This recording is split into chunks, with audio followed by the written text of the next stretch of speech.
Wherever you are, welcome. However you found this moment, I'm glad you did.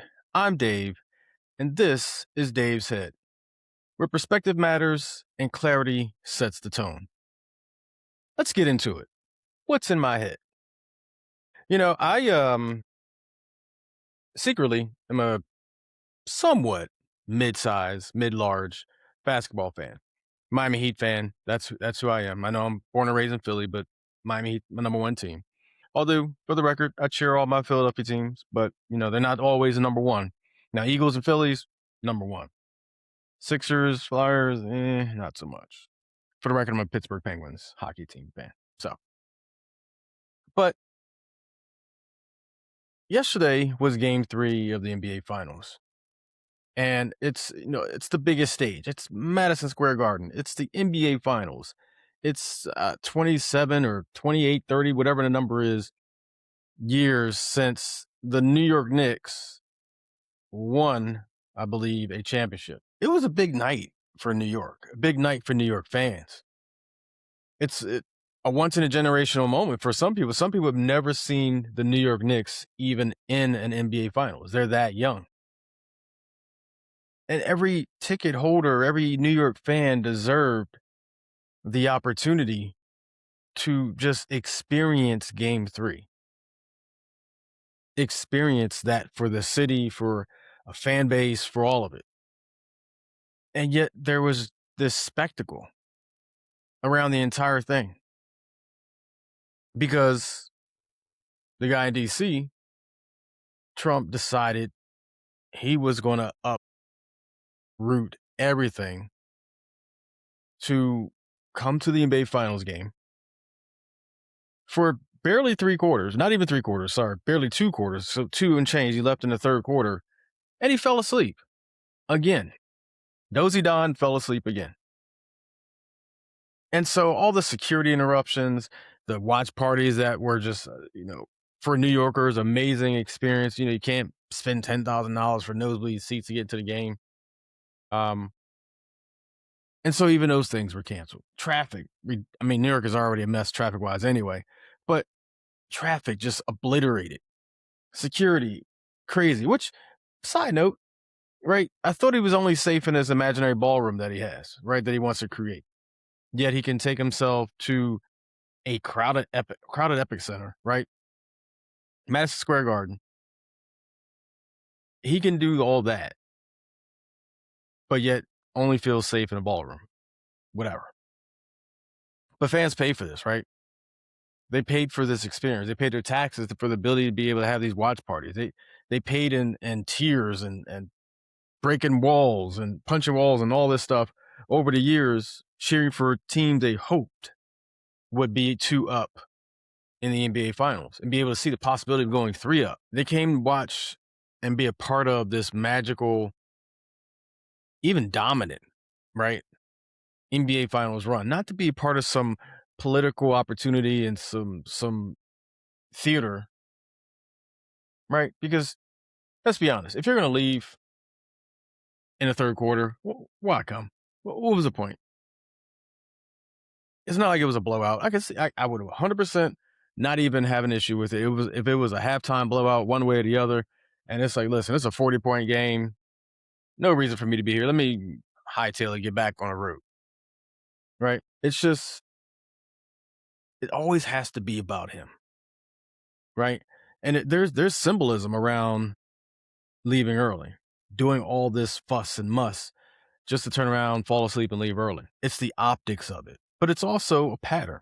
It's a repeated pattern of taking something and trying to rebrand it, taking something and putting your name on it. It's all the same narcissistic behavior, right? It's got to be me, me, me, me, me. And I feel bad. I feel bad for New York fans that had to experience that last night. I feel bad for the fact that which should be an amazing beginning of a game, right? The player introductions, you're going to boo the other team. That's what you should do. But then to have to interrupt the national anthem because he got put on the Jumbotron. And so now people booed.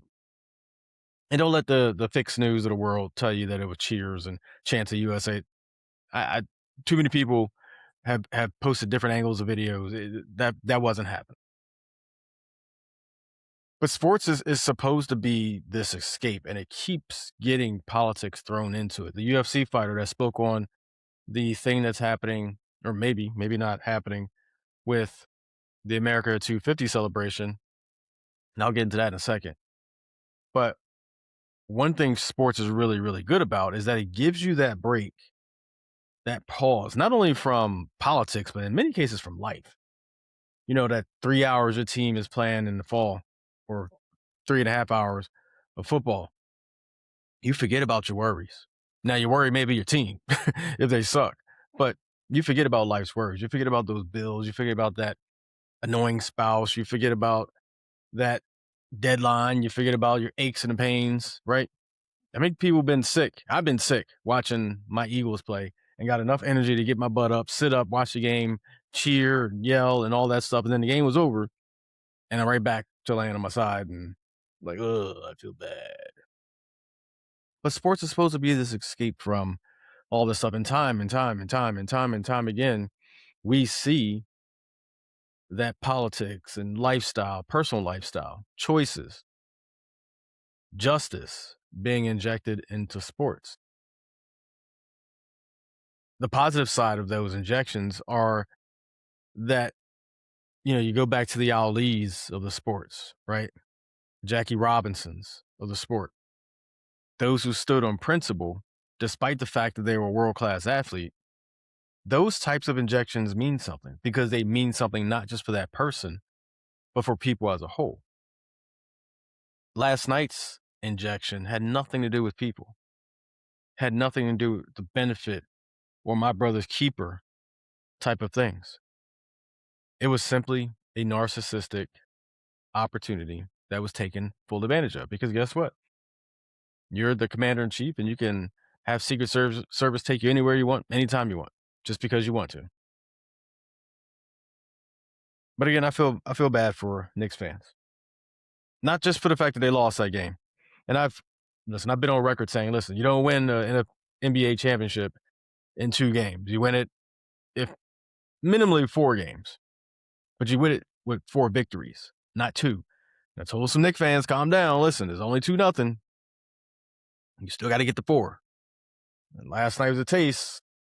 If things get a little tight in game 4 and we got a chance to go back 2-2, it's a whole different series. Best of 3 series. Anything can happen.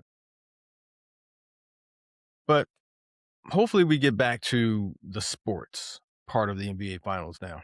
Now that we've gotten through the mucking up of Game 3, Game 4, we can, even as fans, I'm not a fan of either team, obviously, but even as fans of the game, fans of the moment, can hopefully enjoy the rest of the NBA Finals without, shall we say, narcissistic distraction. Dave's Ed Podcast is now part of the Alive Podcast Network, the home of Black voices, where community, culture, and creatives live. Dave's Ed Podcast adds to the vast catalog of titles available on the Alive Podcast Network app on iOS and Android. Check out Dave's Ed Podcast and many others on the Alive Podcast Network app, the home of Black voices. The last thing that's on my mind is, and I touched on it, I should say, a couple minutes ago, but America at 250, right? And put a question mark at that. America at 250? It's a milestone. I mean, it's 250 years. And regardless of how you perceive the history of that 250 years, it's 250 years. Now, some people kind of run away from the history. Some people kind of demonize people who talk about history, factual history, historical history. But it's still 250 years. And this feels different, right? It feels different. A 250th should feel celebratory. But a lot of Americans, citizens, people in this country feel more exhausted than festive. We're about 1.5 years, I believe, if my math is correct, into this current administration. And it's weighing on a lot of people. It's every single day. I mean, you think about it, there's a UFC stage and arena, if you will, being constructed on the White House lawn, right? How much can you desecrate a property? There's a hole, for lack of a better way to describe it, on one side of the White House. It looks like cannon fire hit it from the Civil War. It's been demolished. That's why. But coming up to 250, this feels less like a dream vacation. It feels like you're stuck in an airport. You're trying to go to vacation. You're trying to go hit Caribbean Island or somewhere, and there's a hurricane threat. So now you're stuck in the airport on a hard chair that feels uncomfortable. You got multiple toddlers screaming their heads off, and there's bad Wi-Fi. That's what it feels like right now. Not a good feeling. Whether it's the economy impacting people, whether it's the politics impacting people, whether it's the job market that's impacting people, the cost of groceries and gas, and if you have friends and family out fighting a war and you're asking yourself why, all these things as we go into quote unquote 250, we're in, strangely enough, metaphorically, we're kind of in the midst of a civil war, right? It's a media civil war, economic civil war, educational civil war, cultural civil war, personal preference civil war, voting rights civil war. All these things are happening right now, and there's no ammunition fire. There's no, standoffs in the middle of a field. There's no bloody Sunday or anything like that. There's no battle of Gettysburg. There's a battle every day in bank accounts, insanity, in healthcare, in education, all these areas. There's a battle every single day. And that's why some people feel more exhausted than festive.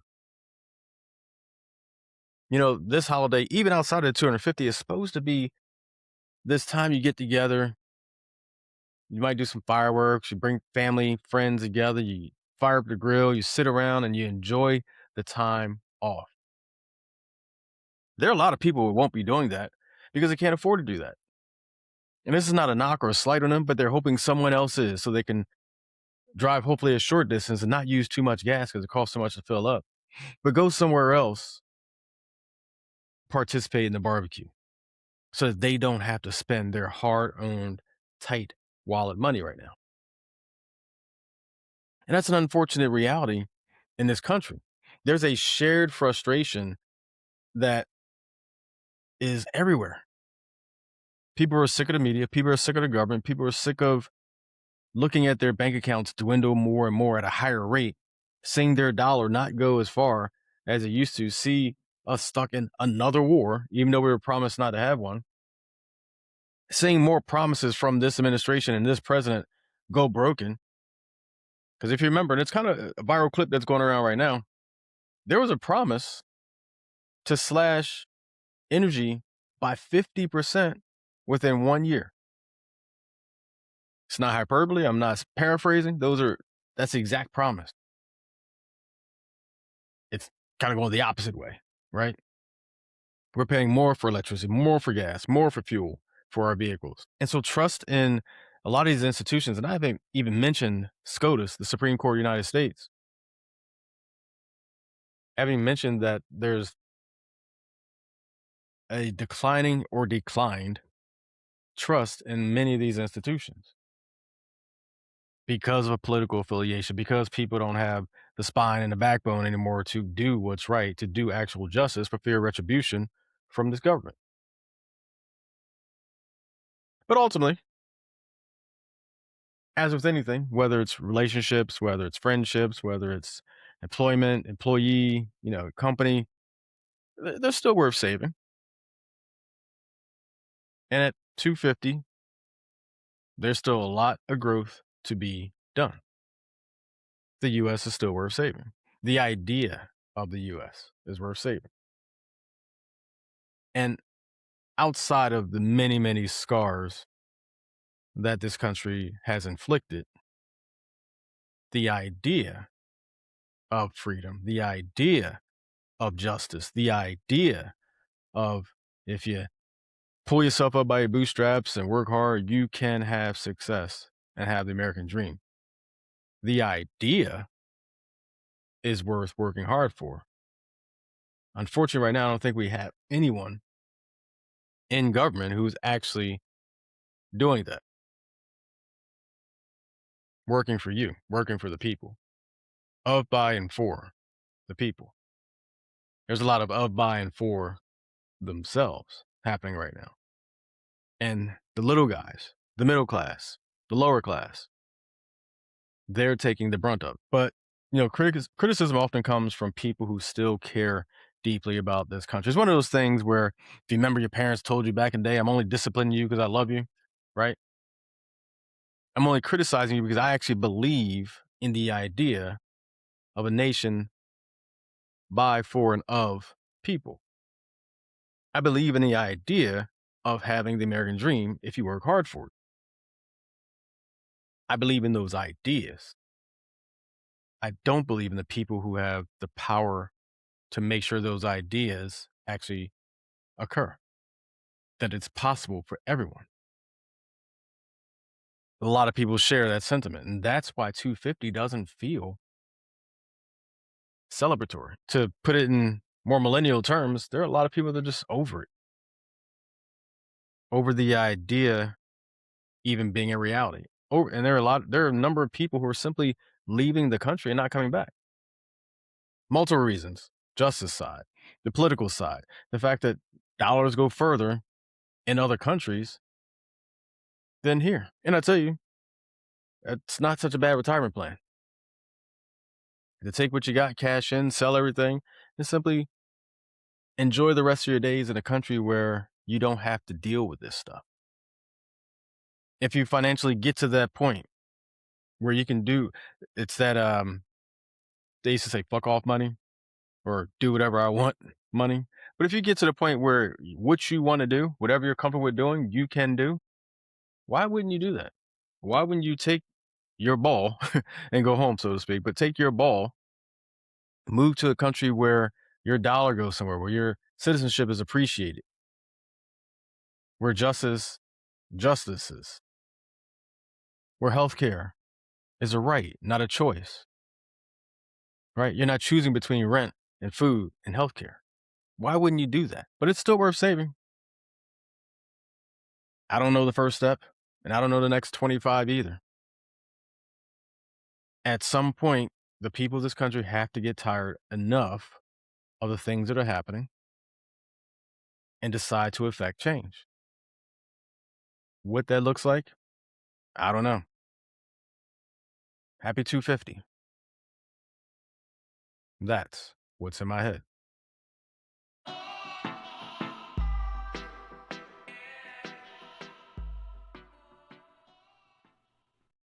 All right. So one of the things I've always tried to do on Dave's Head is challenge people to think just a little bit deeper. Dave's Head is deep in there. Not necessarily to agree with me or to agree with my guests or anything like that, but to slow down long enough to ask the questions and get simple answers, right? It's all about the simplest, Occam's razor. Simplest explanation tends to be the right one. If you give the chance, watch the movie. I was just watching the other day. I think it's called, I forgot that fast. I'll have to put it in post-production. But there's a movie, space movie, essentially not a space movie, but it's a movie about some far, far away aliens who send us a message. And there's a young lady who's a scientist who goes on a little pill dropping universe travel. People didn't believe she actually did it, but there was, actual recording of static. Just go watch it. It's on HBO or one of those this month or next month. They've been running it. So, but anyway, the whole point about it is Occam razors, right? So Occam's razor says all things being equal, the simplest explanation tends to be the right one. It's one of those things that I've kind of followed and believed and remembered for decades. I'm talking about decades. I believe this. So why do I believe what I believe, right? That's what the ultimate question is. In a world dominated by social media, hot takes, political, tribalism, MAGA, right? Outrage algorithms, social media everywhere, 20-second sound clips that masquerade as this thoughtful debate. It feels like we've become increasingly convinced on our positions. We're dug in. We're like ticks on juicy meat, right? While becoming less capable of explaining how we actually got there, right? Facts over feelings. I'm just going to pull out all the hashtags this episode, by the way. Today's guest believes the real crisis in America isn't political at all. He argues it's philosophical, which I'm itching to hear about. We become disconnected from ethical foundations that should guide leadership, citizenship, and personal responsibility. He's a financial analyst turned ethical thought leader. Let's say that again, ethical thought leader. Think about that in today's context. Author of America's Ethical Archetype and someone who isn't afraid to challenge assumptions across the political spectrum. Joining me today from Baltimore, Maryland, Damien Dubois. Is it Dubois or Dubose? Dubose. Dubose. All Yep. right. So Damien's work centers around the idea that Americans' dysfunction is not primarily a failure of policy, politicians, or political parties. Instead, he argues that the deeper problem is a breakdown in ethical reasoning, philosophical understanding, and philosophical development. Drawing from thinkers such as Carl Jung, Ayn Rand, Aaron Fromm, and others, Damien proposes that many of our cultural conflicts stem from people operating under ethical frameworks that have never consciously examined. Damien, welcome to Dave's Head. How's it going? Good. Thanks, Dave. Thanks for having me. I'm Appreciate it. excited to talk about this. I'm excited to have you on. Number one, you start talking philosophical stuff, I'm all ears. You start talking about American politics, I'm all ears again. You start talking about the Okay. problems in this country, I'm sitting there, I'm dug in like this tick I've been talking about. So I'm looking forward to this conversation. Absolutely Likewise. happy to have you on. I know I gave an Appreciate it. introduction, very long-winded, but what I like to do with all my guests is give them the opportunity to introduce themselves. So if you could take a moment, tell the people who you are, what you do, and what you're about. Yeah, I mean, I think you pretty much covered it. By day, I'm a financial analyst. I'm a financial expert, professional. Um, Kind of got into psychology or more personality types in college when I was trying to figure out what I was going to do when I went into the workforce or whatever. And got into personality types, then got into philosophy a little bit more. And then I just started to, examine some of the assumptions that I had growing up. A lot of things turned out to be a little bit different than I thought they were, when I started really thinking about it. But that journey kind of it just inspires me. It's just a thing that I like to learn, and I like to, identify truth. But like you Mhm. said, I'm from Baltimore, pretty much regular upbringing as far as I can say, you know. Uh, yeah, just like to try to bring ideas to people in a way that I wish somebody would have brought it to me in a simple way to kind of simplify some of the more complex things that are out there. Gotcha. Yeah, getting that wisdom, that leg up wisdom, is always a key starting point, right? Like we would love to have a lot of lessons that our parents and grandparents and our friends and Right. family had to either keep to themselves, or they were such big lessons that they never were passed down to us. But I want to start with this, and this is probably my burning question leading up to this, and um, before we jumped on, first of all, before we started recording, I told you about your background. I just want to say that publicly. I love your background for those watching on Appreciate it. YouTube or Spotify. Um, but I want to start with the argument, right? You argue that America's biggest problem isn't political, and I'll say before I ask you the question, I disagree. I think that's a big part of the problem. Maybe it's not. And maybe the phrasing of the question, biggest, right? Biggest problem. So let's talk about that. If it's not the biggest problem, what's the actual biggest problem we have, and frame it in the form of a crisis? Because I think whatever that biggest problem is, it's a crisis. And so, what's our biggest crisis problem? I mean, I would say it's it's a combination of philosophical and psychological. And the reason why I say that, and I would say that it can't be political, is because politics is a result of philosophy, is a result of psychology. So if it's a derivative, to me, it can't, it can't be something that's driving the biggest issue. It's just a Mhm. result of things that we haven't really reconciled. A lot of information that we've lost over time that we don't pay attention to, we don't read anymore. Well, I don't want to put that on everybody, but some people don't read anymore. They're not interested in where these ideologies come from, or they don't do the knowledge or understand the logic of how some of these things have to necessarily be true when we talk about politics. So for me, Mhm. yes, the answer it's something that it's what undergirds politics, the philosophy and the psychology. And at the end of the day, a lot of people are just working with frameworks that are assumed and guess what I would call like a unconscious in a sense. Mhm. And I know you talk about and let me step back for a second. So I do agree that the root is philosophical. Um, I think when you look at pain points, right?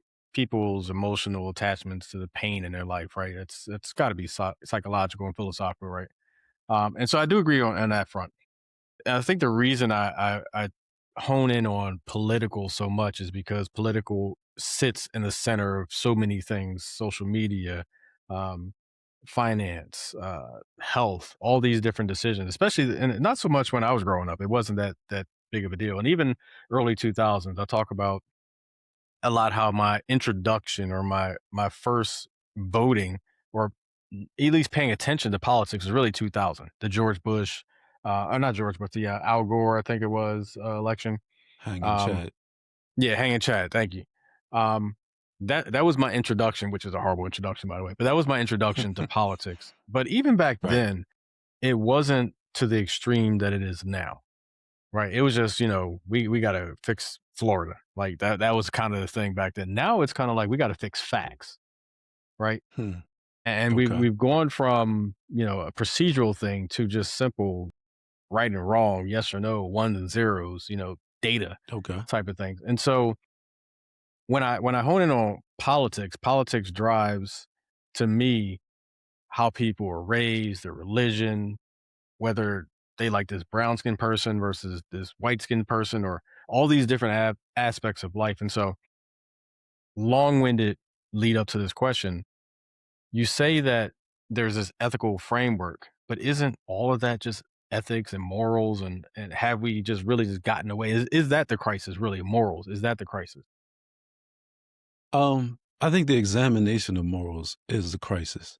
I think a lot of, and what I tried to allude to earlier is that there is sometimes this understanding or assumption of a moral framework Hmm. that people go through life with, that I think we're in this point in society terms.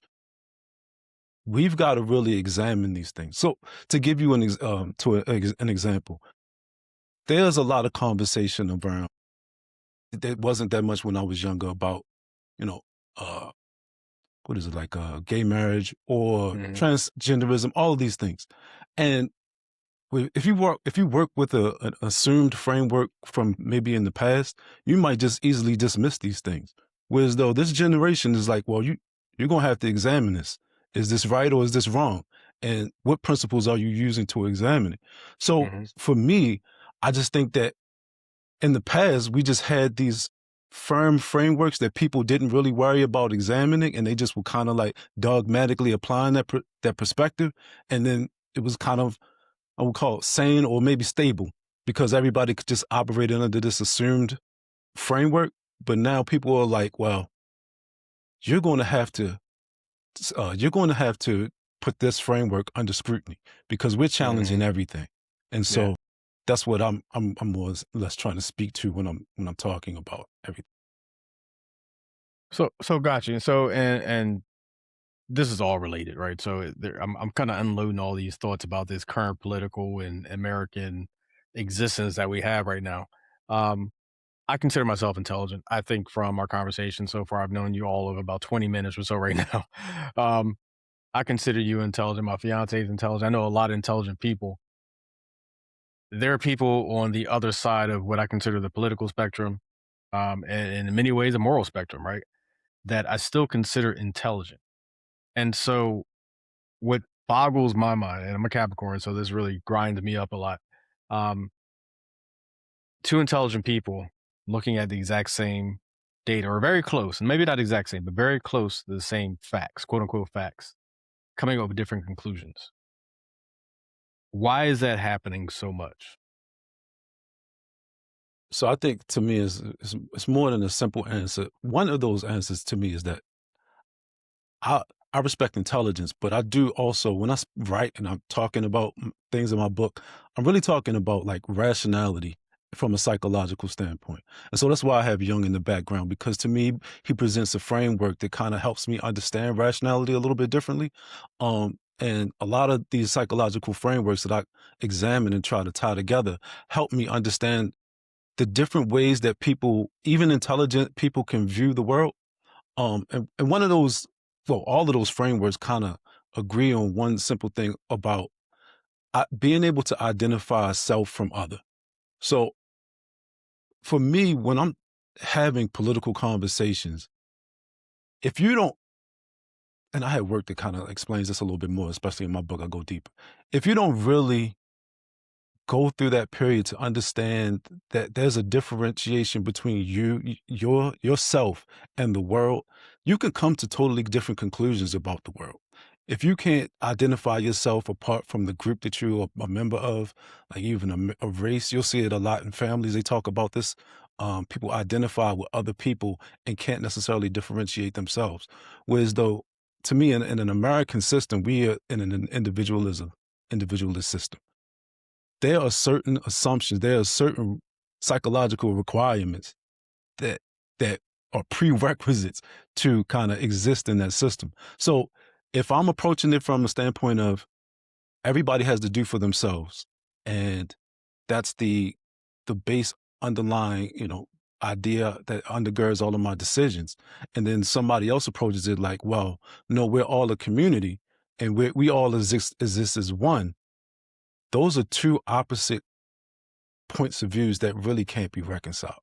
Mhm. And you can go about those arguments intelligently, but at the root of it, there's nothing, you can't reconcile it because it's just either one way or the other. Now, my work is just trying to figure out, well, which one is which? Well, which one is the right way and how do we pursue it? And so just thinking about that and looking at, I come back sometimes to my brother's keeper. I grew up in a time when we had villages, right? Where we took care of each other. Um, and I've talked about this on a couple podcast episodes so far over the past couple of years. I don't think that exists as prevalently as it did back when I was growing up. I think a lot of that has to do with the fact that we're so segmented. We're so afraid of each other. We have, you know, preconceived notions about each other, biases, all this stuff, right? You talk about dogmatic, right? So dogmatic being, you're so entrenched in your beliefs and your facts is the end all be all. Um, but thinking about society and how society moves forward, can we move forward as a society the way we're operating today? Whether it be independent thought, whether it be free men and women, whether it be a society that progresses in a humane standpoint, can these things actually happen, or have we reached a breaking point where and a lot of people say we're about to collapse, right? Um, Especially this country because everything is going on. But as a society, think about globally. Have we reached a point where, we're fighting for facts at this point? Can we move forward and still maintain that brother's keeper, my brother, my sister, my family, my people, society? Can we do all that with where we are right now? I mean, wow, that's a complex question. My answer to your question is no, we can't do it as we exist today. Hmm. But then I will also say that my focus is specifically on America, just because I look at countries like individual units. They all have a specific culture. They all have ideologies. And to me, there's a specific ideology that guides America that I can't speak for other countries. Hmm. If I were to compare Russia or old Russia or USSR communism in America, that's pretty much the essence of the fight. It's basically Hmm. communism versus individualism or capitalism or however you want to, whichever one you want to look at. But the brother's keeper piece, my issue with that is that think we're in this place where we need to progress from the I am my brother's keeper as a duty to I am my brother's keeper as a choice. And it takes it from unconscious to conscious. And to me is this society that we are in, to me, and based on what I've learned and read, is rooted in people being conscious and making choices, and Hmm. that's that individual. This thing is important to me. I'm going to make the decisions about this thing that I am aware of and I understand. But now, to me, the part that's starting to make it fracture is that people aren't doing that. They're going, to me, what I would say, back to a more primitive perspective where they don't make decisions.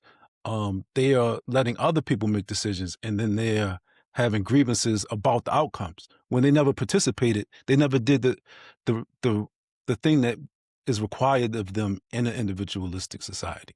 And so you can't have, these are two competing things. They can't work together. And so I'm Mhm. just trying to be a part of that transition from, like, you can't just mosey along and just accept things in this culture. You have to make decisions. And if you're not going to make decisions, people will make decisions for you, and you will get those outcomes regardless. And you can complain about them, but you have to participate. So that was a kind of complex answer to your question, but I think it warranted that. No, no, and I appreciate that. I think it's an open-ended, like, kind of, it's one of those questions where you could just answer it 100 different ways as well. It's one of those things I throw out sometimes. But I want to shift a little bit to education because I think philosophy, no proven data to support it, but I think education's a big problem when it comes to what's wrong with this country today.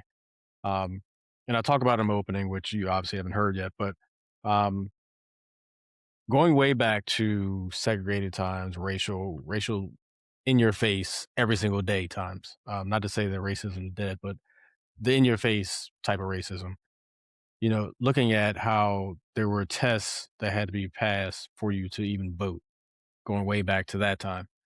And I talked about how I'm not opposed to that being a thing today, in the sense that I think that you should have some sort of intellectual capacity or maturity before you walk into a voting booth and cast a vote that impacts other people.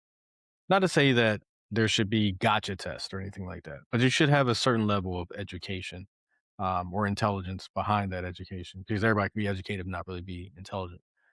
Um, Prefacing this question with that, where do you see education and the role of education playing with how people develop intellectually, psychologically, and the different things that are happening today, politically, even the influences? How do you see education playing a role in all those things? I mean, I think it's important as you think it is. I don't know how much. Oh, that's a tough one because I think education starts in the home. I think you probably agree with Hmm. this, right? Absolutely. And a lot of people, if you take away the parenting, it really doesn't matter what's happening in the school at the end of the day. Hmm. Um, and and that to me is that's the part that kind of makes that grounds your civic orientation and your responsibility, who you are as a person on a day to day. I mean, education is something that, I mean, you can train a lot of people to do a lot of things, and you might be able to do machine analytics or all of that stuff, but it doesn't. You could be intelligent, but I think it's something different between like intelligent and being rational. That's one of the things that I try to harp on. Um, what can schools do? I just think for me, what I try to present is something that we can use as a standard, a control, when we're doing education. Because I think a lot of times everything is very arbitrary, and it's very much like, well, we don't know anything. You you have to know something to make it rational, to make it reasonable, to make it something that can be compared and say this is either good or bad. So Hmm. there's a lot of nuance to education, but I just think that education, really, the type of education I think that you're talking about, to me, it starts at the home. And when you talk about the voting piece, when you're saying like, well, some people may need to go through a test to vote, I understand where you're coming from, but I don't think that I would agree with that because it becomes this, well, who's making the decision on what the test is, and then because it'll be an incentive to say, well, I'm going to get in position to determine who can be involved in the voting process and who can't. And I typically don't want to opt for a solution like that. But what I always do try to opt for is, if you make decisions, especially politically or anything like that, you need to be the person to deal with the consequences of that decision. And I think because if you get people to have the consequences of their decisions fall on their shoulders, they will make decisions that are better. That's my conclusion on those, or belief on those, always. Yeah, and I understand your pushback on the test because it's a slippery slope, right? Like who defines the test and all that. I'm gonna give a really, really, really bad example to parallel this to a driving test, right? The driving test is about as apolitical as it gets, right? You can drive a car, you can't drive a car, you can parallel park, you can't parallel park, you hit a cone, you can't hit a cone, that type of stuff. However, if you know somebody at the DMV and you know their shift when they work, you can just slide up there during their time, you're gonna pass the test, right? There's potholes in every equation, for lack of a better way to put it. Um, my thing is more so finding a way to ensure that people aren't voting just because a skin color matches or ideology matches. Although ideology kind of drives that, so that's not such a good example. But that there aren't nefarious reasons for that. Like you want people to vote based on facts. And we used to have I think it's PolitiFact or PolitiCheck, whatever it's called. Um, a couple years ago, they came out. They were checking left and right. Didn't matter. Um, and there started to be a political slant that started to even get into that. You know, it was a great discrediting campaign. Got to give them credit. They discredited the hell out of PolitiFact and PolitiCheck to the point where they no longer are a resource for truth and facts anymore. Um, but the reason I'm shifting to that, I know you challenge both the left and the right, right? Which Yes. we all should. Um, just to pause there for a second, we all should challenge the left and right. I'm a registered independent all my life. There's some Okay. things I agree with on the left, some things I agree with on the right. You know, that's how things should work. But who do you find best, I should say, understands um, your message the most? I mean, my first response is going to be independence, probably. Um, Maybe because they're familiar with the material that I use to, the ideas that I've, read through. But wow, yeah, that's the only thing I can give you, because I just think that there is not a lot of this challenging. That I don't think most people are wired to challenge. I just don't believe that that's the case. Nothing that I've read has shown me that that's the case. I think we are going to have to be comfortable with understanding that the majority operates a certain way. And for me, when I write, especially when I wrote my book was specifically about leadership. And leadership doesn't need the majority to operate. Leadership helps the majority operate. They facilitate, kind of like survival and thriving for the majority. So I'm always going to be geared toward leadership, and I'm probably geared towards someone who's going to be independent. Wouldn't necessarily say libertarian. I think some people conflate libertarian and independence a little bit Hmm. Yeah, sometimes, but just a little bit. yeah, those are the two. Gotcha. No, and honestly, that's probably the closest answer to what I would think you would say, and it's not because I'm independent. There's inherent bias there, but independent by nature is more open than a Democrat, a Republican, or a left or right would be, just by sheer definition. Um, but there's a lot of frustration out there, left, right, center, all that. If you could, and inspire is a word that pops in my head. I don't want you to inspire, but if you could um, give advice to someone who feels completely overwhelmed, squashed by the big boot, frustrated beyond measure, ready to punch 15 walls, and are still not ready to move forward yet. Um, Right. to not only move through what we're experiencing right now, but to build in our own intellectual capacity, um, or even solidify their foundation. What advice would you give them? Um, for me, it's about examining frameworks. Uh, and I know that that's tough for people. And I think a lot of times people kind of like defaulted to specific leadership, even like spiritual leadership in church or something like that, because they provide frameworks as well. But for the majority, I think that, I mean, that's a start. That's how I look at it, right? for the majority, that's a start to examine, just to understand the framework. Even if even if you don't change your framework, just understand the mechanisms of your framework. Um, because yeah, beyond that, I don't necessarily know what everybody what the majority could do, because I mean, it is, I guess I would say it's levels to everything, right? And some people, Mhm. like, they got so much going on in their life, like, they can't read all the books, they can't understand, all the ideologies, all the philosophies, they can just kinda, like, have a perspective and, stay true to themselves. And I would just like for them to, like, when they look inside themselves, to understand their own frameworks, and then that way, when they stay true to themselves, they can't go wrong with that. Even if you make a mistake, you know, you did your diligence, and I think that's all you can really ask from people. Yeah, it's kinda like that, you did what you could do, right? Right, I mean, you can't control other people, you can't control other situations, you can't control that unknown, right? Which is the right. biggest problem for Capricorns, by the way, trying to figure out a way to control the unknown.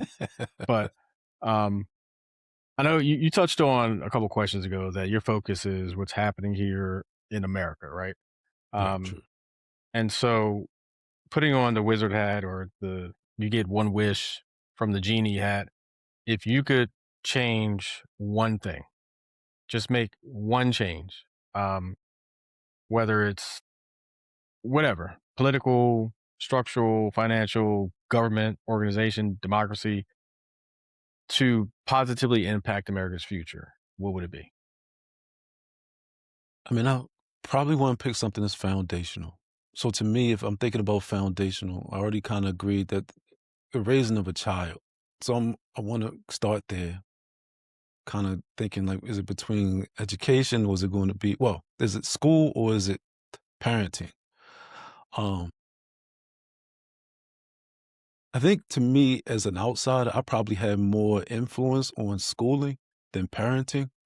Um, just kind of like harking back to that example that we just talked about, a test for voting.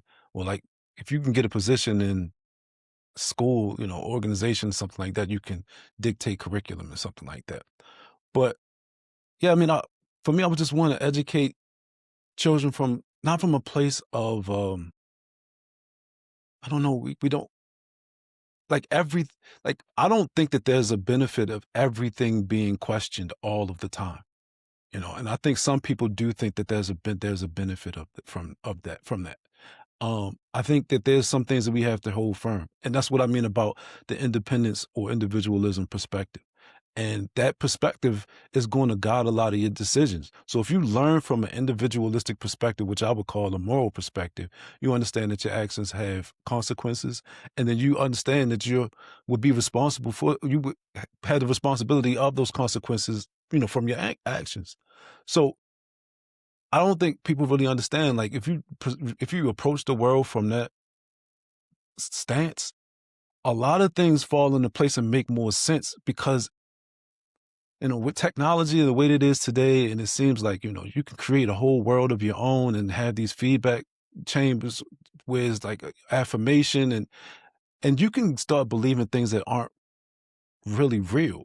And so I just want to have, especially coming up as a child, to understand how to evaluate reality, how to kind of like stabilize your mind, so you're not really having to go through, all of the anxiety that comes from uncertainty, the stress on your brain that kind of gives you, that I would say leads to a lot of depression that you see in a lot of people, because they don't really have any firm foundation to move through the world with. And I think that starts in childhood. So for me, I'm always going to go to the foundation, education of a child.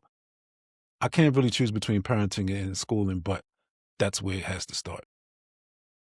So I will say I mean, I've been listening, I've been nodding. I'm about 95% there with you. The only thing I would push back on is questioning everything. So I'm a data guy, math and physics double major at one point. By nature, scientists, physicians question everything all the time. And so I think I get what the premise of you saying, that we should establish some foundational things, that these things are unquestioned. We build on that.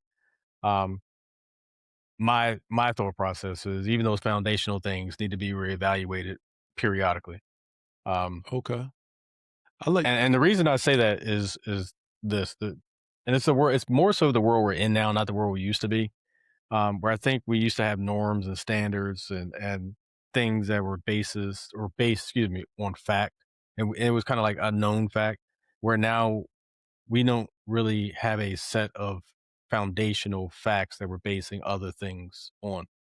And so we've gotten to a point now where we have to kind of question everything. We have to verify. I ask probably 20 times a week of people, and I'm not even exaggerating, probably 20 times a week, social media, but 20 times a week. Um, what is your factual basis for this? Where is your data? And that's Right. kind of the world we exist in now because of the world we've created or we have allowed to be created. And so that's the only pushback I would have, that I think in our pre, say 10, what is this, 26, so probably say pre 2005, 2006 ish time period. 100% would agree with that. Since then, we've got to trust but verify even more so than before. That's what Well, I would say. let me ask you this then, because I talk to a lot of people, that I would consider intelligent, just like I consider you as well. I always ask this question in that scenario: what metric could I give you? And it's just if I could make up a metric, what metric could I give you to say you shouldn't be in control of your life? A metric. I guess it would depend Any on what measurement, we're. any fact, any fact, any measurement, any scientific thing that says, oh, you know what, I'm going to give up control of my life because of this metric or this measurement. So the only thing that pops in mind is kind of like a preview to our first thoughts, but the only thing, or reverse first thoughts, the only thing I would pop in mind is collateral damage. Um, if your actions create collateral damage that negatively impact other people, and there's a metric around that, then that would be something I would say, hey, you don't, not to say deserve, I'm about to say deserve. You don't, deserve is the only word that pops in mind. You don't deserve control of your life anymore. It's kind of like and my Tio, my fiance would know the code. I'm trying to think the code where you commit somebody without their permission. Essentially, they lose the right to not be committed. 302, is it 302? Maybe 302. But that's something where you're damaged potentially to yourself, but you also could be damaging or collateral damage to somebody else. And that's where I would say, because my philosophy is always, whether it be legally or humanely or ethically, you have a right to do whatever you want to do with your life. As long as you don't negatively impact somebody else, I could care less what you do. And that's my stance on all these political issues, all this stuff. And so collateral damage would be my metric. If your collateral damage is greater than zero, then you probably need to reevaluate. If it stays above zero, then you don't deserve control of your life. So you would give that up voluntarily, though? Because the root of my question is, what would make you voluntarily give up control of your life? Or would you tell them, okay, I see your number, I'll try to do better under my own control? Or no, you know what? I think you can take over my life. I'm going to sacrifice the decision making capability over here. Yeah, no, I'd say it probably depend. There would probably have to be some sort of graduation scale, right? Like if you're just kind of think about an addict, right? If you're just out there, you're drinking, you're kind of passing out on the couch a couple nights a week, or they might find you on a stoop, or it might find you outside the bar a couple nights a week. Okay, cool. We need to talk about this. But if you're drunk driving and crashing into cars and hitting people, potentially killing people, I mean, there's somebody. I know you're in Maryland, but there was somebody in Delaware that got a couple months ago got arrested for like the 10th time in like a year and a half for drunk driving. I might be exaggerating the number. It was the number wasn't exaggerating. The time period may be exaggerating. It was like a year or 2 years, something like that, where they got DUIs like the 8th or 9th or 10th time, something like that. That to me is potential collateral damage because it only takes one red light you blow through, or one curb that you hop, or just going too damn fast, whatever. Um, I get that. but yeah, that's where I would say, like, if that's where the graduating scale to me comes in, that, if it's like smoking, right? As long as if you're not secondhand smoking, look, go smoke your Newports. Have at it. That's what you're going to do. But when you're in And a I, house full of kids and you're smoking and they're getting secondhand smoke, that's collateral damage to me. and I totally get that. And I'll just say this to end it. There's no metric measurement that would force me give up control of my life. To me, that's the one irrational, foundational thing about my life. Other than that, we can check the data on everything else. But just like life, people will say, well, why? Well, what's the purpose of life? The purpose is for your enjoyment. And that's you, and that's an irrational foundational choice, in my opinion. Well, it's not my opinion. It's kind of like these are the ideas that I've delved into. So just after that irrational thing, I'll then align with people on all of the science, physics, okay, from that irrational choice. That's Yeah, all. no, I get that. I think that we're coming at this two different ways. I think to me, it's more so behavior leads to restriction, whereas, and I think you're rightfully saying either way, it's still my life. I still Exactly. want control of my life. Where I'm, Exactly. where I'm saying it's kind of like jail. Like think about prison. Like as long as you're not doing something to someone else, you not breaking any laws, you're not in prison or not in jail. I And get and you. I'll preface it by saying proven guilty of committing a crime. But no, I definitely get that. And I think it's a whole nature or notion of freedom and liberty, right? Exactly. You literally have the right to destroy your own life. I mean, that's inherent by the first breath you take. You have the right to destroy your own life. Um, what I'm saying is, I think when you start destroying other people's life through collateral damage, then it's debatable whether you have a right to continue to not necessarily breathe, but have control over your life, right? So, Yeah. Okay. all right. So last question before we get to first thoughts. Let's talk about what inspired you to move from financial analyst to philosophy, ethics, culture commentary, politics, all those things. Let's talk about that journey. Yeah, I mean, it started out for me just going through personality types and just kind of understanding people. It helped me understand people going through personality types at first. And it just was some, you get these tests when you leave school, like what's your aptitude and, what kind of lane do you want to go through in business or in work. And I just gravitated to all of those things because it just helped me understand people. And I started forming groups, like meetup groups around certain psychological type groups or personality type groups. And then, I got so deep into that. And then I started getting into philosophies. And at some point in time, I consumed the personality type stuff through Myers-Briggs and BTI, it's just basic stuff to me. But until I actually read Jung's book in the origin of the MBT, well, yeah, what led to the MBTI at the end of the day, and I was already reading philosophy and something just clicked. I'm like, oh, these things are totally connected with each other. Mm-hmm. And so in my mind, I'm thinking like, well, philosophy kind of like embodies a psychological type in it already.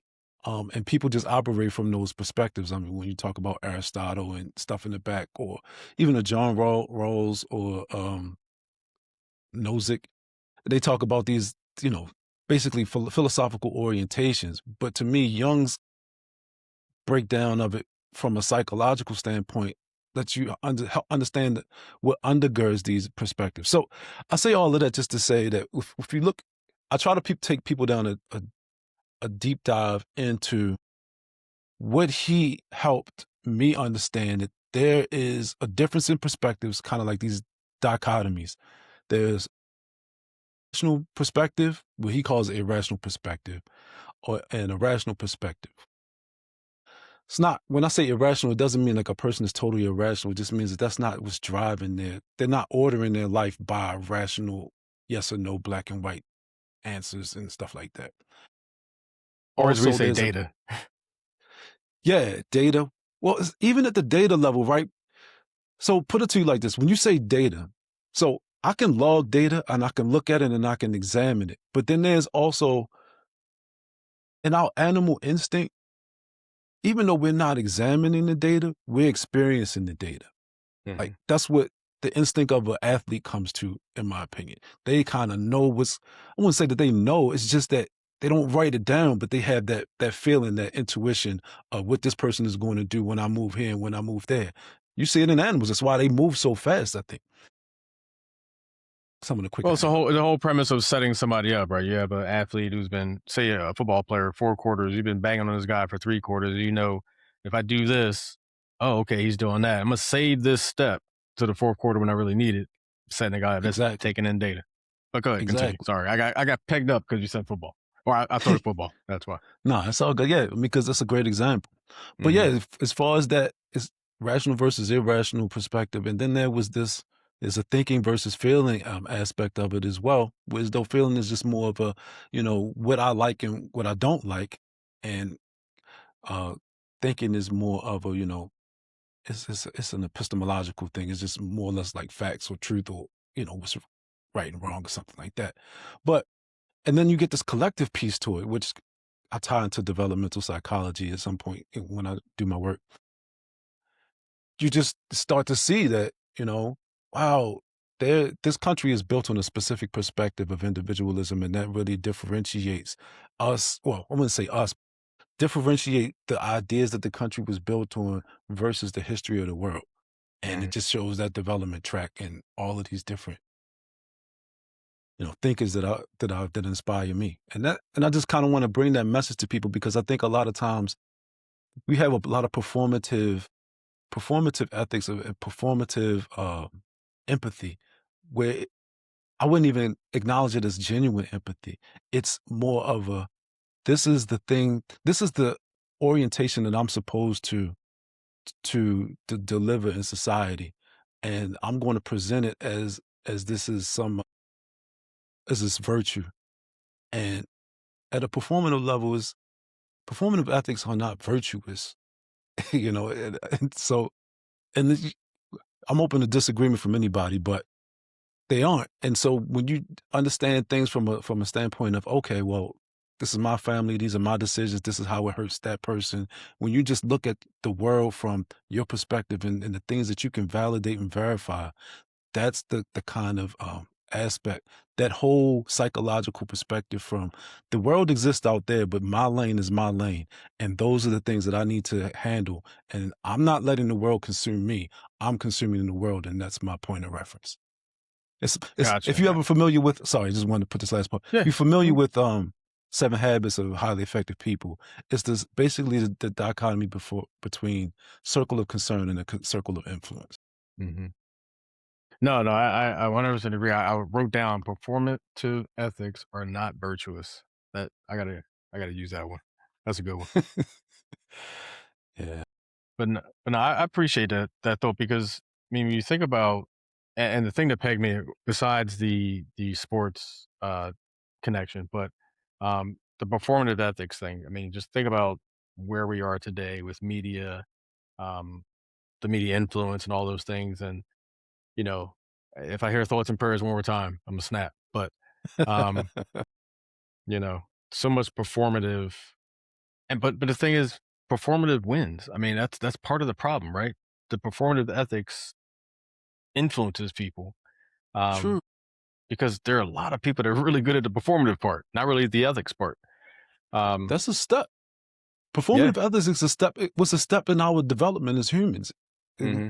If you ever get into Robert Keegan and the socialized mind, it was more of the taking it from an instrumental level of society to you basically had public shame. And basically you're trying to, you, the public shame kind of help orient your mind to the collateral damage that you're speaking to.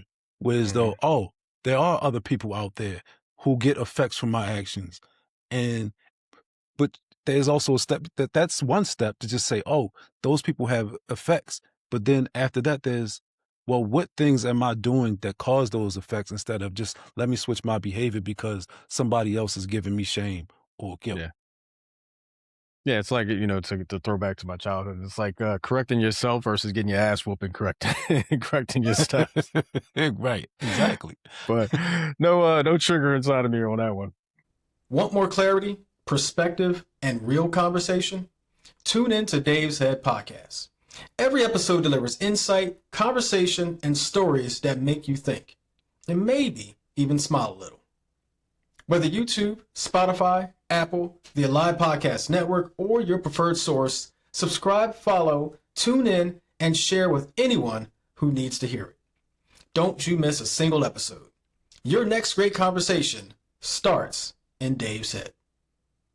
All right, so that's the end of the Q&A. Let me move to my favorite segment with my guest called First Thoughts. And First Thoughts is a segment, Damien, where I offer my guests a word or a phrase to get their first thoughts. Obviously, you're not privy to this because it would ruin the notion of first thoughts. This is something I started a couple seasons ago. So, you ready for some first thoughts? Let's do it. All right. First thought, I like to start with a softball one. And I'm going to start with courage. If I say courage to you, what's your first thought? Must have. Must have. Leadership. Leadership must have. I mean, I Okay. get to me, that's what leaders have to have courage because you're essentially going against the grain. You're essentially going against the rest of the pack. So, um, something that leaders have to have. Okay. Next first thought, conviction. What's your first thought? Mm, conviction. I mean, that's deep. Oh, that's also a must have too. Wow. But what would I say about it? Just validate it. I want to validate my convictions. I want them to be I want to scrutinize, put my convictions under scrutiny. Um, and then that way, because conviction is important, but I just don't want Mm, to have conviction in the wrong area. mm. So it sounds like you want to be held accountable to your convictions. Absolutely. And plus I Yeah. want confidence too. So Yeah. I don't want anybody to operate in the world without confidence. You should be able to have conviction in something that if you put the time in to understand what you're talking about, be confident in it. And if it's wrong, but you can fix it later, hopefully. Hopefully, yeah. All right. So last first thought. I'm staying with a C today. I just realized they're all C's. Okay. Clarity. What's your first thought? Clarity. I think that must be earned. Clarity must be earned. Uh, You gotta dive into that one a little bit. No, I'm just saying, like, so clarity, a lot of times people try to take that dogmatic orientation that we talked about at the beginning to try to give themselves clarity. It's like, oh, it's just this or it's just that. But there are going to be things in your life, like if you don't dig into the complexities of it, it's going to be some backlash. It's going to be something that, like, just like this quote right here, it's like, if you don't deal with the unconscious, you gonna have to deal with it someday. It's going to come back and it's going to bite you. So do your best to try to, like, to get to clarity. And I think that's kind of like a lifelong process as well, that to get that clarity a little bit better every time. I mean, every day. That's how I'm looking at it. Gotcha. Yeah, yeah. I look at it as, you gotta earn it, you gotta work on it, but you gotta do the research. You gotta put time in to make Exactly. sure what your conviction is built on foundation, right? Um, Right. you can have courage and conviction, but if the clarity is in there, the research is in there, the effort is in there, all that stuff, you just talking head. You're like Max Headroom to flashback for those people who know who the hell that is. But Yeah. um, all right. So that's in the first thoughts. And real quick before I let you go, we're going to move to a segment I started last season called Teal First Thoughts. I was inspired by my fiance who said, "Why don't you have your guests throw a first thought back at you?" So Damien, if you had a first thought you want to throw back at me, what would it be? Ooh. Yeah. I guess I would ask, I don't know. So this is a first thought. This is like just throw out a word and you just A word or a phrase, whatever it is, or a question, whatever you want. okay. Philosophy. That's how I would. That's my question to you. Philosophy. Abused is the first word that comes to mind. Um, and I say that because there are some great minds out there. And you know what's funny? What's actually really funny that popped in my head is this whole doctor thing that's happened the last month or so with I forget her name. Cheyenne And Brown. I yeah, and I don't even know if it was philosophy was she was a doctor in, but that for some reason that popped in my head when you said philosophy. Um, Okay. but philosophy is one of those things, and we used to joke years ago that we used to have an idea. It was a philosophy of something. It was kind of like, and not to make this political, but it parallels something like Trump used to say about his healthcare plan. I have a framework for a healthcare plan, right? We used to say we have a philosophy of a healthcare plan. It used to be a joke we told back in the day.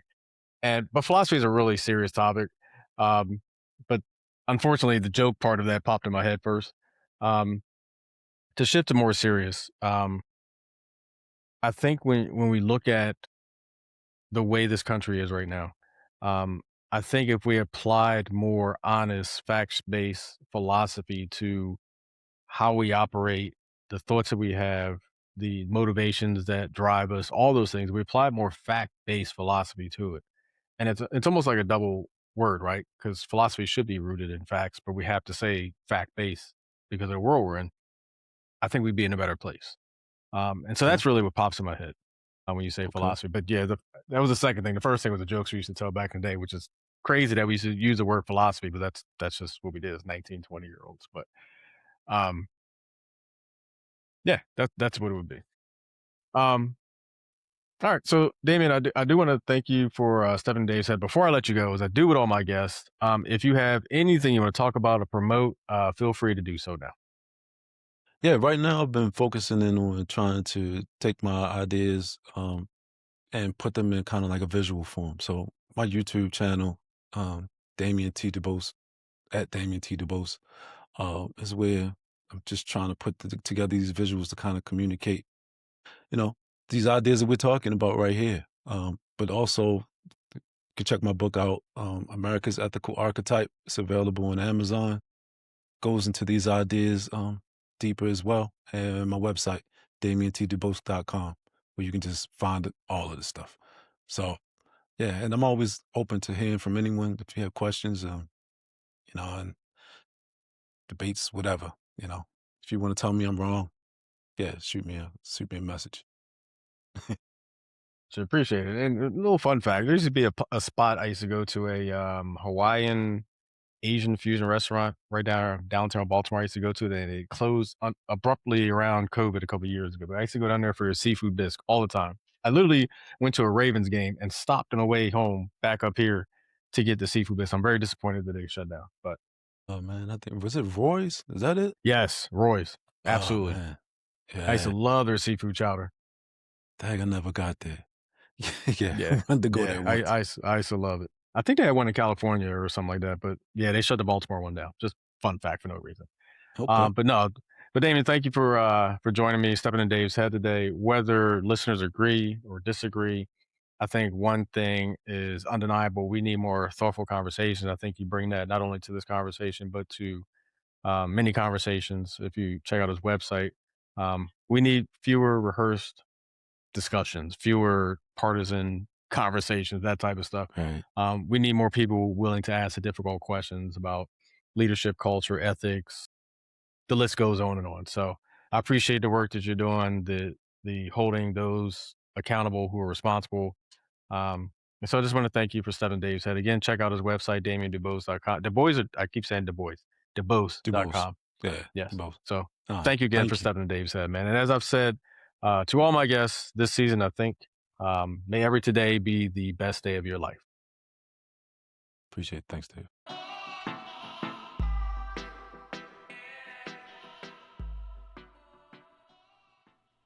My absolute favorite segment of my podcast is My Grin, which stands for great reason to be in love with now. You know, about a week after this episode drops, Father's Day occurs. And I always look at fathers as the tone setters of a house, right? If you think of a typical two-parent household, strong fathers and father figures help establish values, accountability, stability within families. They are the leaders in a quote unquote typical household. It's leadership through presence.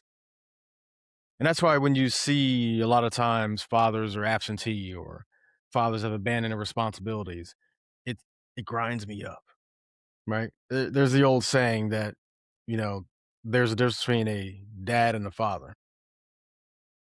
Every man has a role, for the most part, outside of medically speaking. Every man has the capacity to be a dad. Not every man has a capacity and ability to be a father. Often the most important contribution is a very, very simple one. And that's simply being present and dependable. We used to say, you know,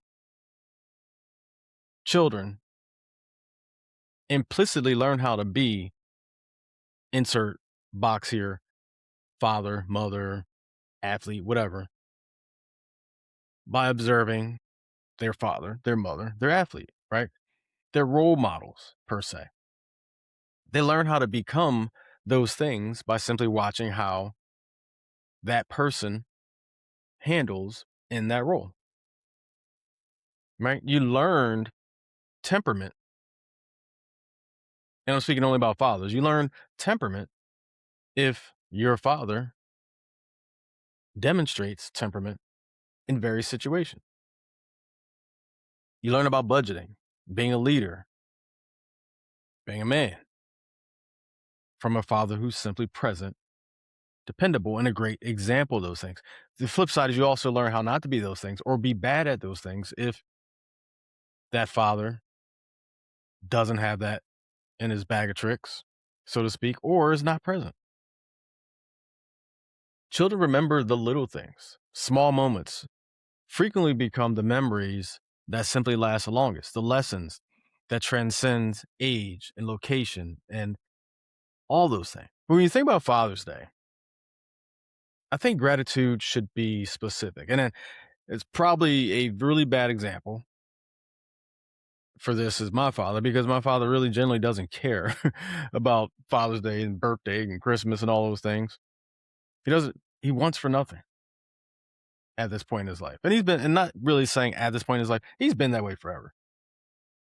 I've had to force him to be celebrated at times. But meaningful appreciation acknowledges the sacrifice, acknowledges the lessons taught, acknowledges the simple presence and accountability. And the other side of that too is tomorrow's not promised. And I paused intentionally to quote a regional director of mine. Tomorrow's not promised. And so we should honor our living. Father's Day, just a holiday on the calendar, but it reminds us to express appreciation while we still have the opportunity, because we never know when that won't be possible anymore. One thing about life that's absolutely certain is death. And so we should honor our living. We should make sure that we tell them thank you every chance that we get. And so I want to give you 10 ways to meaningfully thank a father or father figure, right? Because there are situations where they're absentee fathers, but someone stepped up to be that father figure. They should not be forgotten, whether they have the official genetic title, bloodline title, however you want to put it, or not. So the first one is write a handwritten letter. Now, I would say I'm not the best in handwriting letters. Like I'll write notes on a card. I'll write a nice message on a card, but I won't. I mean, I haven't for a long time sat down and just hand wrote a letter. I'm the technological age people. I type it up, print it out, that type of thing. I might even use handwriting font just to make it look like somebody wrote it. But to me, it's not about how the letter's written. It's about the message in the letter, right? It's that it was written. And so that's one way you can meaningfully thank your father. Share a story. Share a reason they mean so much to you. Share a reason why there's such a great role model and father. Number 2, spend uninterrupted time together. Spend uninterrupted time together. Now, I will put this out there. That also means not being on the phone, right? My dad loves sitting around watching his black and whites and random shows that he's used to watching. And so just going to sit with him and watching some shows, talking during commercials, depending on the commercial, because sometimes he wants to hear his commercial too. But spend some uninterrupted time. Talk about stories of the past. Talk about people in the past. Talk about his past. Because another thing that I think sometimes we lack and we figure this stuff out after it's too late is we haven't heard the journey. We haven't heard how you became the man you are. These X number of years you've been alive. Talk about the path that you walk. It's a great opportunity to do that. And that kind of goes along with number 3, which is share a favorite memory. Now, that may be asking him for a favorite memory, or that may be sharing your favorite memory of your dad, your father. He may not know that that's a favorite memory of yours. He may just think it's just, yeah, I just did it because I love you. But to you, that meant the world, and he may not know that. Number 4, but caveat, if you're not good at it, don't do it. I beg of you. Cook a meal. Maybe cook your father's favorite meal. Again, I caveat, if you're not good at cooking, don't do it. You don't want a memory, even though it may be extremely comical, a lasting memory to be the day you gave your father food poisoning. You don't want that. But a good idea, cook a meal. Have them over for dinner. Cook for them. Number 5, create a photo book. Now, this could be something you can order online. Shutterfly, you got all the different photo book printing things. It's a good idea to do that, maybe. Take all the photos you have and just create a book. Maybe create a photo album of you and your siblings. Just something that they can look at. It might be pretty cool. Number 6, take them to a favorite activity. Now, we used to go to the movies all the time. We would literally walk. Even though I had a car, we would walk good 2-3 miles each way into the city and back. He loved walking. We used to love walking together back in the day. And this is day or night too. We had no worry in the world about crime. Go figure. I have no idea why. We would just go walk, go where we're going, go to the movies, go to eat, go to arcade, go to whatever, and then just walk home. Great exercise. Maybe that's why I stayed in such great shape back in the day. But maybe one of his favorite activities. If it's not the movies, maybe it's just, going to a show, or maybe it's going to a baseball game. Take him to a favorite activity. Now, number 7, if you live far away, you cannot see him in person, give him a call. And I think that doesn't need to be listed. I think regardless whether you see your father on Father's Day, if that's the relationship you have, just give him a call. Normally, you might have a 5-minute conversation or a 2-minute conversation when you kind of check in. Maybe talk a little more that particular day. Exercise, maybe one of the other items we talked about already. Share that favorite memory with them, right? Maybe have the photo book shipped to him so that he gets it before Father's Day or on Father's Day, depending on if you want to pay for that service or not. And then talk about the different pictures as he's looking at them. Number 8, and this depends on whether your father is socially connected, technologically savvy, but thank him publicly. And I think even if he's not on social media, or if he won't be attending some event that you're going to be at, and you want to thank him publicly, do so anyway. Just because. Whether he's going to see it or not, put the mojo in the air. Show him some appreciation and love, even though he may not hear it. Now, this kind of goes back to something I mentioned. This is number 9 we're coming into. Something I mentioned before, but ask him to share life lessons. I talked about stories about the past and the path he's walked. But maybe you're just curious about a lesson that he learned that maybe he hasn't shared with you yet. You haven't absorbed that one from him. Ask him to share a life lesson. That type of question leads to so much more, right? Well, yeah, this is the girl, and we went out one time, and, she was crazy. Thank goodness I met your mom. Like, stuff like that can lead to such a deeper, longer conversation, which is a good thing, especially on Father's Day.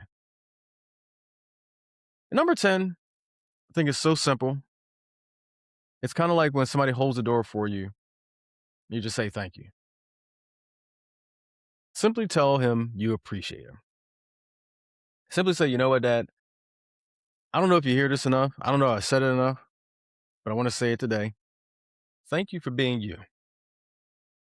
I appreciate all you've done for me, all you've shown me, the ways you supported me, the ways you picked me up when I've fallen down, the way you stood by me regardless of the path I was on, for being the rock I always knew I'd have.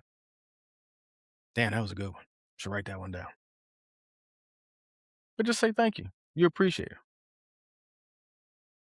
I think if you have that good role model, that good father in your life, pick one, pick 10, pick somewhere in between. But the handwritten letter, spending uninterrupted time, sharing a favorite memory, cooking a meal, again, only if you can cook. Please don't do this to your dad. Create a photo book, favorite activity, give him a call, thank him publicly, ask him to share some life lessons, or just simply say thank you or that you appreciate him. Those are all good options on Father's Day. Might even be able to do all of them, if possible.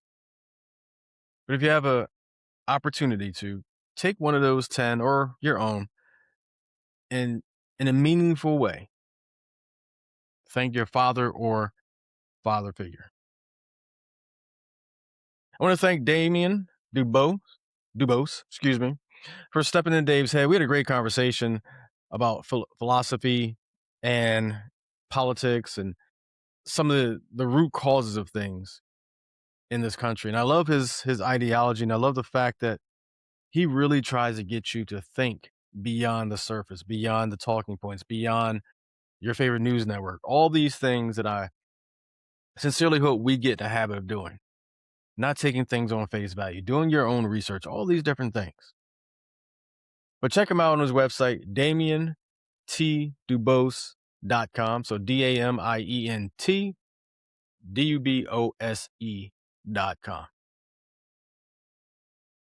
Lastly, as I've always done, at least the last couple seasons, I want to leave you with a quote for this episode. This is kind of a touching quote because of who the author is. If you remember the name Jim Valvano, he was a head coach for, I want to say St. John's. I could be wrong there. I have to look that one up, maybe post-production, get the right name in there. But he, had cancer. The Jimmy V Foundation is something that happens every year. You see on ESPN. With an amazing speech that he gave to the ESPYs. I think he might have passed a month later, maybe 2. Don't quote me on the timing, but it was not long after his ESPY speech he passed away. But he had this pretty decent quote. My father gave me the greatest gift anyone could give another person. He believed in me. It's one of those things as we approach Father's Day that having that person in your corner, that rock to support you for your ups, your downs, to keep you moving forward, to provide you the life lessons, to be the role model that you target as a way you want to live your life. It's important. It's important to have someone believe in you. You got this, baby girl. You done fell down 25 times trying to do the triple Lutz, whatever the ice skating thing is. I got you, baby girl. You got this. I believe in you. Just a little more power. Come on, you got this. Having someone believe in you is a powerful elixir. Because even when you feel your worst, you feel demotivated, having somebody clap it up for you, trying to motivate you to take an extra step, despite how tired you are, despite how sore you are. It's a beautiful thing. I do. One of the things, and I know father-son relationships are special, but one of the things that I hope I get to experience one day, but I'm slightly, I don't get jealous, but I'm slightly jealous are the father-daughter relationships. Because I think when you think about father's daughter, the inherent protective, right? Fathers are. But you get to see, in a lot of cases, I dare to say most cases, at times a softer version of you go through life. And I would think most good fathers want to protect their daughter from every single thing possible. And then you get that wake-up call one day when she tells you, I'm not a little girl anymore. Or to some fathers, even worse, this is insert name here, my boyfriend. Like when they come home from college and you're like, who the hell is this guy? And to a lot of fathers, that moment when you realize she's definitely not a little girl anymore because you're giving her away at her wedding. When this episode drops, it'll be 1 year to the date, exactly 1 year to the date that I will be getting married. And I'll get to see this very, very, very close up. I'm talking inches, it's going to be really close. But I'll get to see a father giving away his daughter and witnessing that moment. And I hope it's something I get to experience one day. One, it's hopefully one of the happiest days of my daughter's life, but two, it's going to be probably one of the happiest days of my life as well. But it'll probably be one of those emotionally charged up days where your voice cracks and you're fighting back tears or you just bawling. That, that's going to happen probably too for me. But it's a special relationship, right?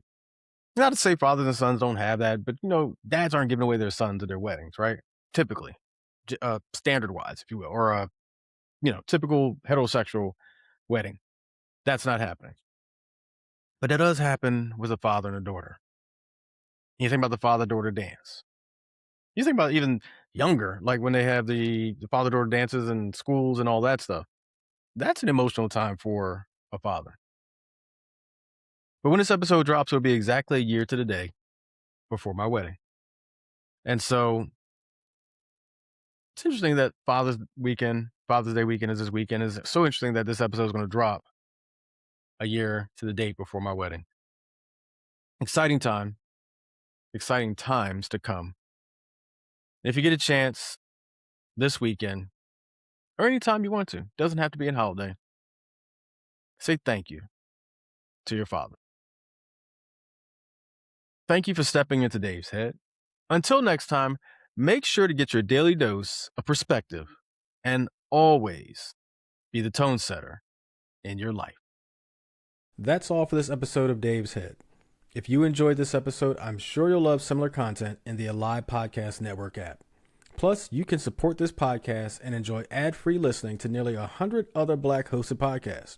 Download the iOS or Android app, become a member, and experience unlimited access to Black-hosted content week after week. Follow, like, and or subscribe to this podcast on Facebook, Instagram, and or X at Dave's Head Pod, and on YouTube at Dave's Head Podcast. For more information and links to all things Dave's Head, check out our website at daveshead.card.co. Episode premiere on the 2nd and 4th Fridays of the month. Thanks for tuning in, and remember, enjoy life because life should be fun. Take care.